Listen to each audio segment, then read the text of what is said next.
Hello, this is Bill Salus, and welcome to a mini Bible study on the timing of Ezekiel 38. This is a major prophecy written in Ezekiel chapter 38 and 39, 52 verses of very specific information.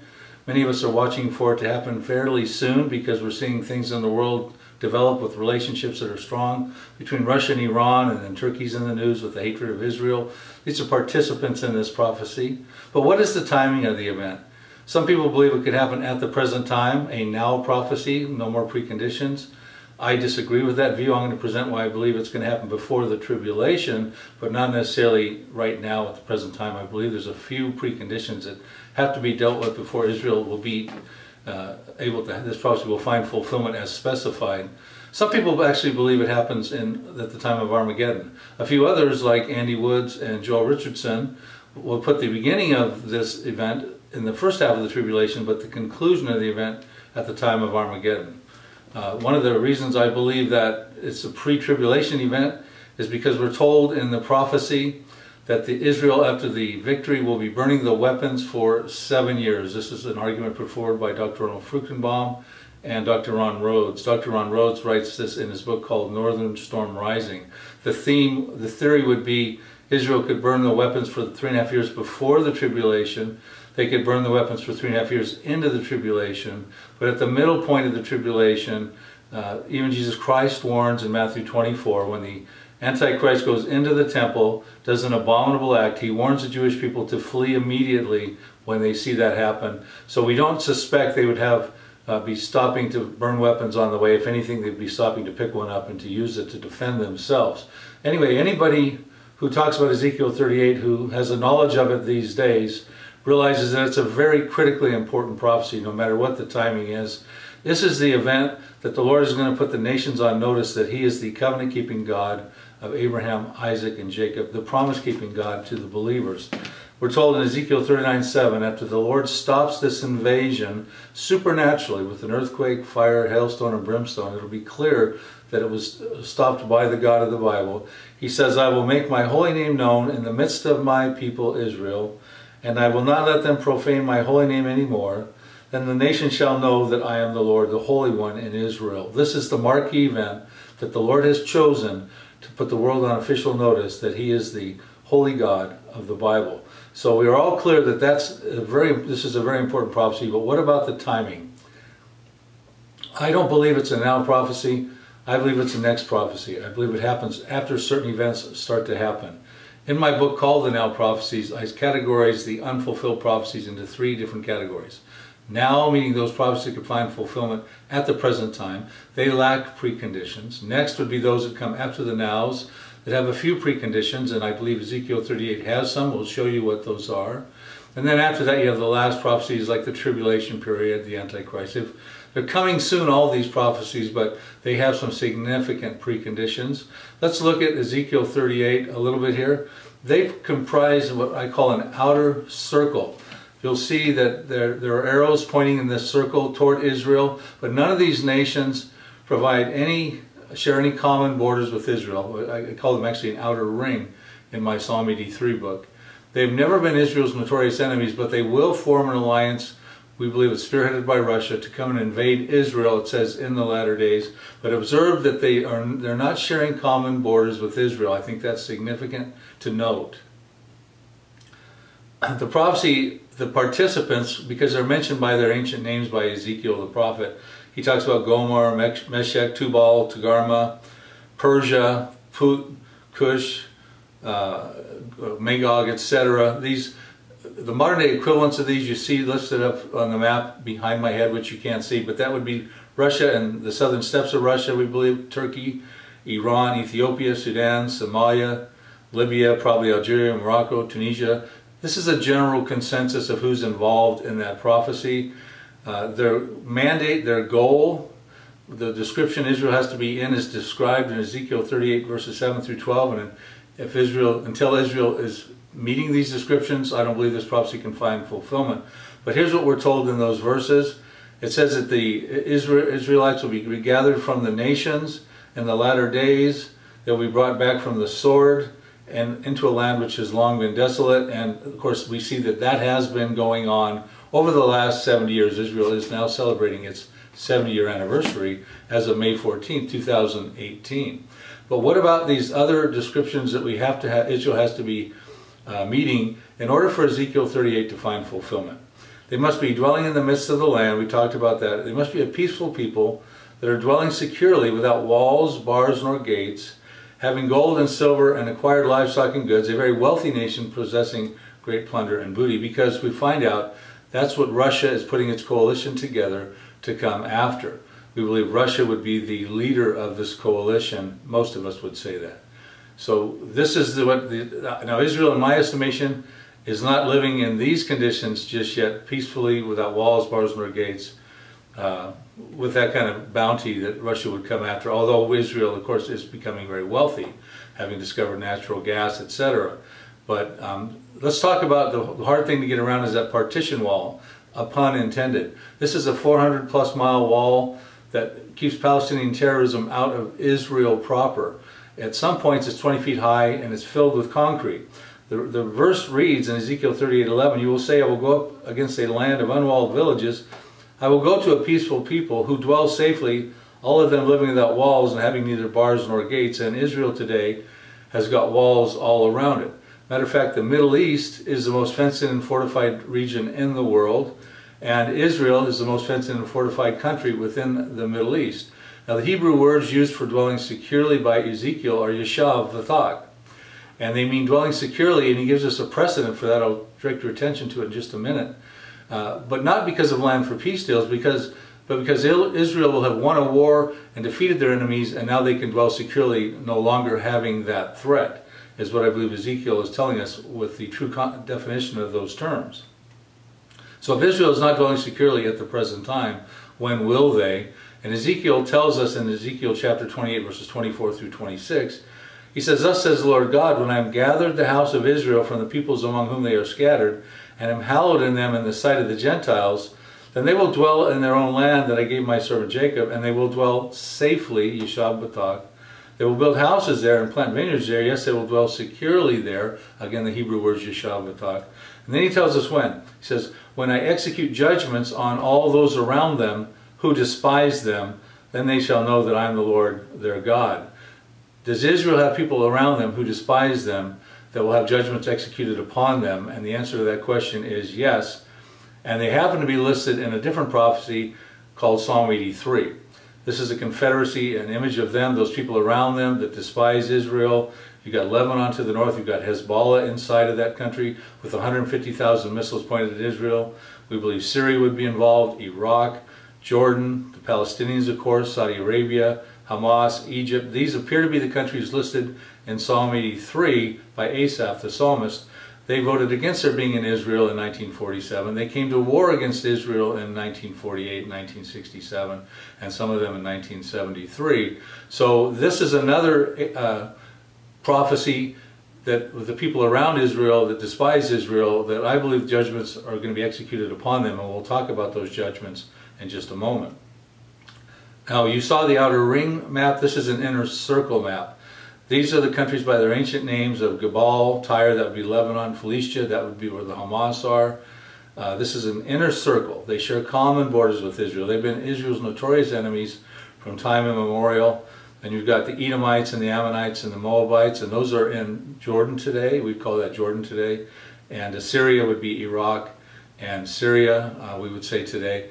Remember when Asaph wrote, he did not have terms like Hezbollah, Hamas, Palestinians, so we try to extrapolate who he was talking about in their modern day equivalents. Here's a map, the inner circle compared to the outer ring of Ezekiel 38.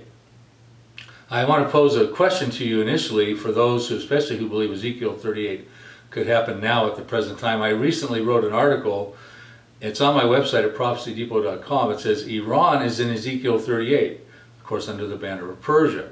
But why not their proxies? You know, Iran today has proxies, the Hezbollah, which are in Lebanon, which happen to be listed in Psalm 83, but not in Ezekiel 38. They have proxies, the Hamas, which are in the Gaza, listed as Philistia in Psalm 83, but nowhere to be listed in Ezekiel 38. This Syria, of course, Bashar al-Assad is a definite ally with the Iranians, Ayatollah Khomeini. And then also you got the Houthis down in the Yemen area. They're firing missiles into Saudi Arabia. Now, if Iran were to attack Israel presently with Russia and Turkey and that coalition of the Magog invaders, you would certainly think that their proxies would join along with them, especially when you realize that this confederacy is coming from the uttermost parts of the north. They would actually have to go through to Hezbollah's area in Lebanon. What happens that would take, why didn't Ezekiel list these countries within which we have these populations now? Another reason that I think we need to look at here too, regarding that article I wrote, why are the proxies missing in action? You know, we find out in Ezekiel 38:13 that you've got these protesters. It says in that Sheba, Dedan, the merchants of Tarshish, and all their young lions will say to you, referring to Gog of Magog, this Russian coalition, have you come to take plunder? Have you gathered your army to take booty, to carry away gold, to take away great plunder? So that's one of the reasons we know the motive of Russia and its coalition is to come into Israel for plunder and booty. Well, you know, who are the Sheba, Dedan, the merchants of Tarshish, and their young lions? Well, Sheba would be Yemen, where the Houthis are. You see it on that banner down there. Dedan would be where the Saudis are. And of course, the Houthis are firing missiles into Saudi Arabia presently as an Iranian terrorist proxy. And then, of course, the UK and the USA could very well be the merchants of Tarshish and their young lions. I put forward that argument in several of my books. In the Now Prophecies book, it's in there as well. But, you know, here's the question. Why are Sheba and Dedan, where you have the Houthis today and Saudi Arabia, at odds with each other? Why are they together on the sidelines asking Russia and Iran, why are you coming into Israel? Are you coming for plunder? Would the Houthis not be involved in the battle? But no, they're listed as protesters. What happens to them? What happens to Hezbollah, Hamas, and Syria? Well, again, they're in Ezekiel 38, not necessarily the Houthis, but those other populations. So let's turn our attention now to Psalm 83 for a moment, that inner circle of countries that I believe surround Israel, that despise Israel. The judgments will be executed upon them, according to Ezekiel 28, at which point then Israel could dwell securely, tear down the walls, the security checkpoints, etc., no longer living under the threat of their Arab neighbors.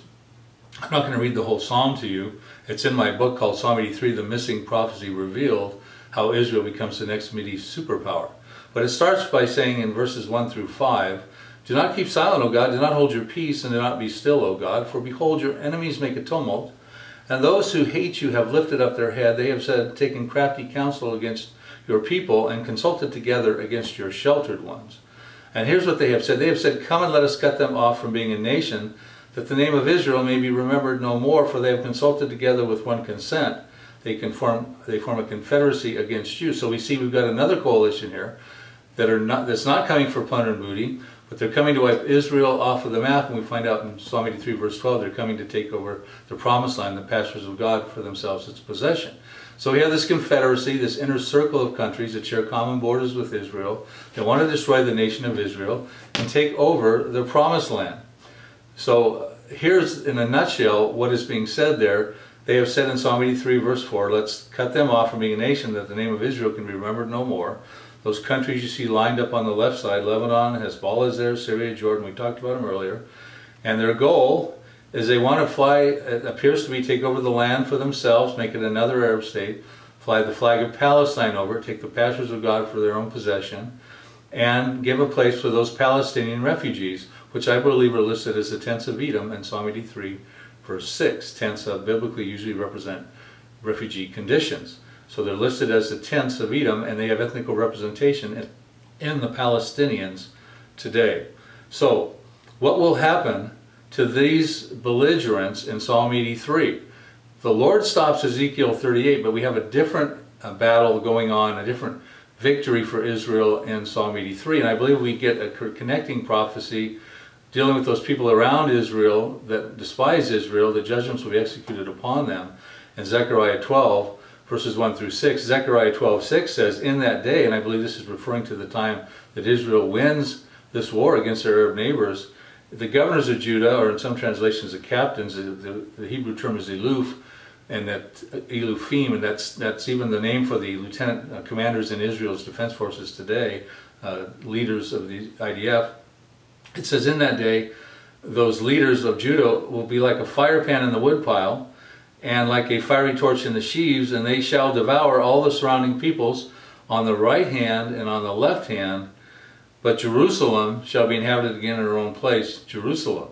So what you have is a picture of a battlefield typology looking like a fire pan in a woodpile. And the Israeli Defense Forces will be like a fiery torch, and the enemies, those around them that despise Israel, the inner circle, will be like sheaves. And Israel will destroy them, and they'll still maintain control over Judah and Jerusalem. So we ask ourselves, does Israel have enemies that despise them around them on the right hand and on the left hand? And of course they do. It's that map we looked at earlier of the inner circle. A few more other prophecies related to this. That the outcome is not going to be good for the Palestinians. We find in Obadiah 1 verse 18, the Israeli Defense Forces versus the Palestinians. It says, the house of Jacob shall be a fire, and the house of Joseph a flame. Read that as the IDF. But the house of Esau, read that as the Palestinians, shall be stubble, and no survivor shall remain in the house of Esau, for the Lord has spoken. So the Palestinian future is quite grim, folks, according to that prophecy. And then we have another prophecy dealing with Syria. Now many people are teaching on this one right now. It says in Isaiah 17, the Israeli Defense Forces versus Syria. It says, the burden against Damascus, the oldest continuously inhabited city in recorded history, dating back to the time of Abraham about 4,000 years ago. Behold, Damascus will cease from being a city, and it shall be a ruinous heap. Isaiah 17 verse 1. And we find out in Isaiah 17 verse 9 that it's the children of Israel that cause that desolation. It says, in that day his strong cities, speaking to other Syrian cities, will be as a forsaken bough and an uppermost branch which they left because of the children of Israel, and there will be desolation, the IDF again involved. And it tells us in Isaiah 17 verse 14 that it actually happens overnight. It says, then behold, at eventide trouble, and before the morning he, speaking of Damascus, and the masculine pronoun, is no more. This is the portion of those who plunder us and the lot of those who rob us. Israel has the technologies today to take out a major city overnight. What about the Jordanians? They're the subject of Psalm 83. They're also the subject of end times Bible prophecies. A lot of people who believe Ezekiel 38 could happen right now say, well, yeah, Psalm 83 has probably already happened. Jordan has a peace treaty with Israel. Well, as you look at the prophecies I'm about to tell you right now, you're not going to see that peace treaty being reflected anywhere in these prophecies. You're going to see a war involving Israel versus Jordan, and I believe these are unfulfilled prophecies. Jeremiah 49 verse 2 tells us, therefore, behold, the days are coming, says the Lord, that I will cause to be heard an alarm of war in Rabbah of the Ammonites. That would be Amman, Jordan, the capital of Jordan. It shall be a desolate mound, and her villages shall be burned with fire. It sounds much like what's going to happen to Damascus. Then Israel shall take possession of his inheritance. Well, why would Israel take possession of his inheritance unless Israel had gained the victory? So they will be the conquerors in this alarm of war that comes to destroy Amman, Jordan. And they will then take over territory, which they do, and they did in 1967 in that Six-Day War. Joshua and Caleb did it 3,000 years ago. King David and King Solomon did it about 3,000 years ago. Joshua and Caleb was about 3,300 years ago. And this is land given to Abraham, Isaac, and Jacob from the river of Egypt, the Nile, to the river Euphrates, which courses through modern-day Iraq and Syria. Let's look at another Jordan prophecy, unfulfilled, in Zephaniah chapter 2. It says, I have heard the reproach of Moab and the insults of the people of Ammon, which they have reproached against my people and made arrogant threats against their borders. Again, Ammon would be northern Jordan, Moab would be central Jordan, and against my people would be referring to Israel. So they've reproached their borders, and here's what's going to happen to them. The residue of my people shall plunder them, referring to the IDF, and the remnant of my people shall possess them, referring to the Israelis. They will take over parts of Jordan, much like we saw in Jeremiah chapter 49, verse 2. Now, when they win the war of Psalm 83, we might see something like this happen, dealing with that Temple Mount issue and the gold dome it sits on, where the Jews want to build their temple. It would be easy to destroy that. They may not use a missile like that, but Jordan presently has control over the Temple Mount through the Waqf Antiquity Society, WAQF. But after they lose their victories, you can see how it would be quite easy for Israel to get rid of that gold dome sitting on top of the foundation stone where they want to build their temple, the third temple. So in review, as I start to wind down on this study, we have some distinct differences between Psalm 83 and Ezekiel 38. Some people try to say they're the same prophecy. But we have different enemies. You have an inner circle in Psalm 83, those countries that share common borders with Israel, those enemies around Israel who despise Israel, that judgments will be executed upon them so that Israel could then dwell securely, according to Ezekiel 28, verses 24 through 26. You have the outer ring countries, don't share common borders with Israel in Ezekiel 38. They have different motives. The Psalm 83 Confederacy wants to take the pastures of God for themselves as possession. The Ezekiel invaders want to take plunder and booty. They want to confiscate Israel's livelihood and prosperity. You have different defeats. The Israeli Defense Forces are defeating their enemies around them who despise them, but it's God who defeats the invaders, the Magog invaders, supernaturally, like we said, with an earthquake, fire, hail, stone, and brimstone. And then we have different results. The Psalm 83 will end the ancient Arab hatred of the Jews. It will end the Arab-Israeli conflict. And we mentioned earlier in Ezekiel 39 verse 7 that God will uphold His holy name when He supernaturally defeats that formidable offense of the Magog invaders. Now as we wind down, I want to draw your attention. If you go to our website, prophecydepot.com, you should visit our newsstand. We have a daily newsstand we put together. It's called the Bible Newspaper that reflects current events through the prophetic lens. We put the news items on every day that we think are relevant, that have potential prophetic implications. You can get there at prophecyheadlines.com, our daily newspaper, prophecyheadlines.com. And then we also, all my books and DVDs and products are available at our website, prophecydepot.com. I want to thank you so much for listening and tuning into this Bible study. This is why I believe that Ezekiel 38 is a prophecy that happens before the tribulation, which, by the way, Ezekiel 38 and 39, God calls my people Israel out 3 times. Really no need for the church to be here. I believe the church will be gone. We might be here for Ezekiel 38, but I believe the rapture of the church and the Ezekiel 38 prophecy have both happened before the tribulation. So thank you very much. Until next time, this is Bill Salus with Prophecy Depot Ministries.